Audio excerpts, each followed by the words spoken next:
What's going on, everyone? In this week's book review, we're going to be talking about The Hands-Off Investor.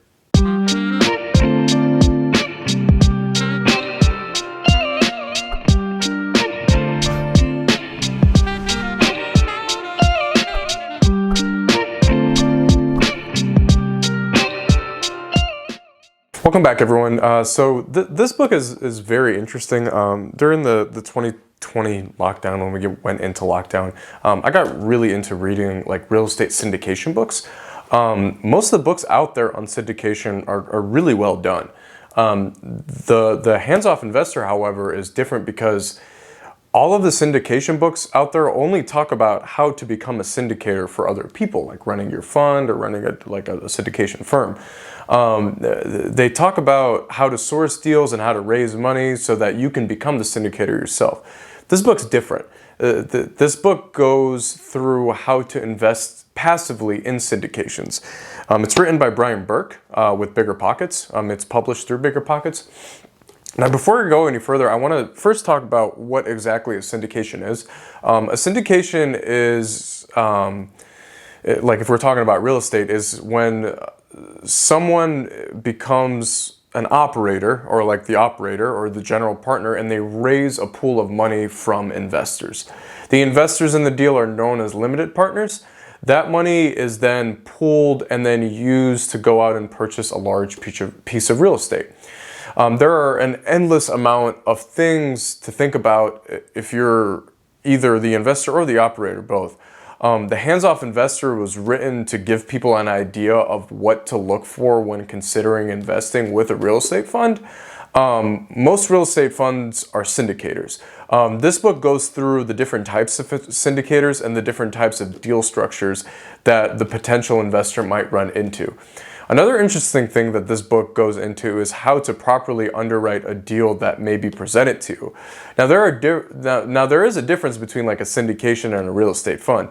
A syndication usually tackles like one deal at a time, which means that the money, again, is pulled together for one deal and the investors know exactly which deal they're investing in.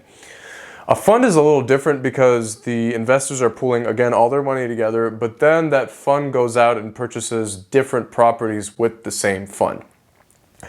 The third part of the book gives a very detailed method on how to analyze a deal that is presented. Usually the investors don't even go through the deal and trust the syndication or the syndicator putting the deal together.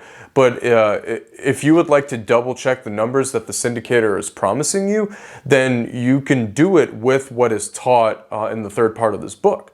If you're well versed in the syndication process, I still recommend reading this book.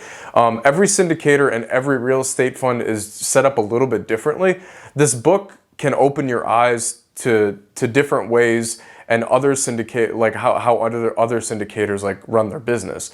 If you're a syndicator yourself, you may learn new things that you can apply to your fund and to your offerings. I read this book because I knew that I was ready to take on investors, and it really helped me in structuring my deals for my investors.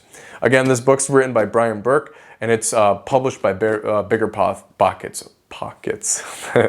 I met the author of this book at this year's Bigger Pockets conference, and I have to say that Brian is a very genuine person. If you're interested in investing passively in a syndication, the best place to find funds and syndicators are in-person real estate conferences.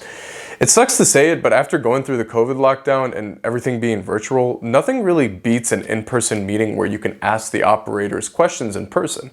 You'll be investing tens of thousands, if not hundreds of thousands of dollars with these operators. The Hands-Off Investor allows you to have enough knowledge to be able to ask the right questions to these real estate fund managers. As more and more people are looking to invest in alternative assets, real estate continues to be one of the most popular options. It helped me, this book helped me by, again, structuring my deals for my investors, and it can help you if you're interested in investing with someone, but you don't know where to start. I hope everyone's enjoyed this week's video. If you have any questions, please feel free to leave them in the comment section below. I hope everyone is staying safe, and I'll see everyone on next week's video.